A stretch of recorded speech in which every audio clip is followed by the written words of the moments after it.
test concernant la tablette Lenovo IdeaTab A3000. Donc là, je vais vous parler de tout ce qui est spécification technique de cette tablette. Alors, pour démarrer, on a un écran de 7 pouces avec une dalle IPS, donc qui vous permet d'avoir un angle de vision à 180 degrés sans avoir de perte de qualité en termes d'écran. Ensuite, on a Android 4.2.2 Jelly Bean, l'avant-dernière version d'Android. C'est plutôt une bonne surprise.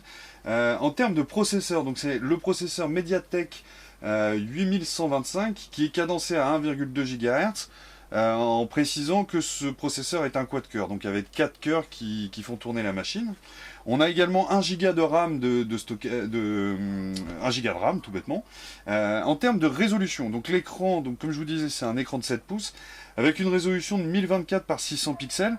C'est une résolution un petit peu faible, surtout quand on voit que Google, avec sa nouvelle tablette Nexus 7, va avoir une résolution en Full HD à plus de 2048, plus de 2000 pixels, au même titre que l'iPad Retina a aussi une résolution assez impressionnante.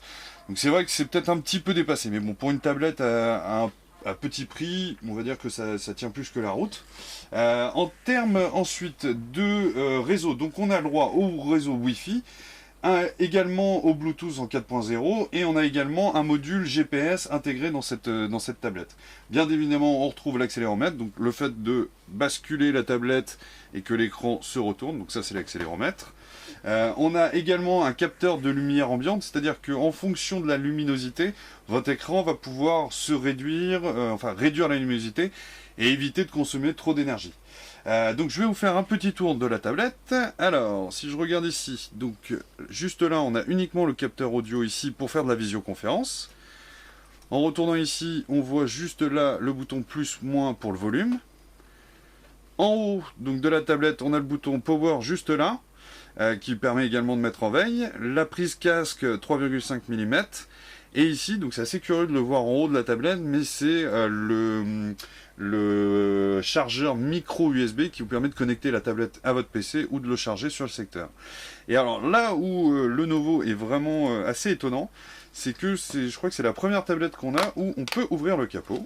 Donc c'est assez surprenant sur une tablette tactile. Et l'excellente surprise, c'est de s'en rendre compte qu'ici, donc vous avez le slot micro SD, donc vous savez, c'est la fameuse petite carte qui vous permet d'augmenter la capacité de stockage, qui peut aller jusqu'à 64 Go. Et alors ce qui est assez étonnant, c'est quand vous avez le modèle 3G, vous avez deux fentes pour mettre ici votre carte SIM. Ce qui peut être intéressant, si vous avez par exemple deux abonnements internet avec 3 Go par exemple d'internet, vous pouvez les mettre directement ici et en profiter pleinement. Donc c'est vraiment une des particularités de cette tablette, c'est de pouvoir ouvrir ça. On imagine également que la batterie qui est ici, si on a un problème à l'avenir, on pourra la changer beaucoup plus facilement que sur un iPad. Donc c'est vraiment une des particularités de cette tablette, le fait de pouvoir ouvrir le petit coffre à l'arrière. Et vous voyez, il n'y a plus qu'à refixer comme ceci. Zoup, ça se remet comme cela, voilà. Alors dernière petite chose, ici les deux haut-parleurs stéréo qu'on retrouve juste là.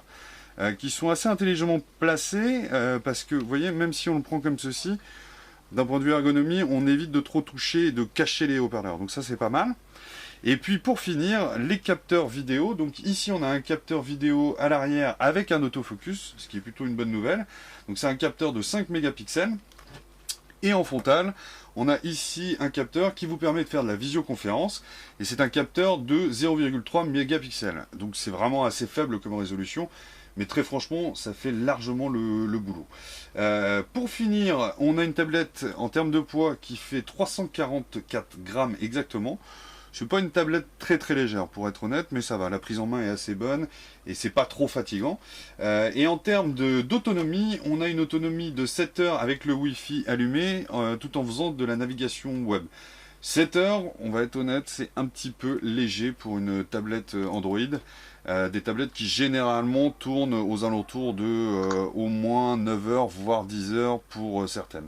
Donc 7 heures, très franchement, c'est un petit peu léger. Voilà, autrement c'est une tablette, comme vous pouvez le voir, qui est vraiment très fluide, très agréable, et qui est surtout à un prix pas très élevé. Donc c'est plutôt pas très élevé plutôt, pardon. C'est plutôt une très belle surprise.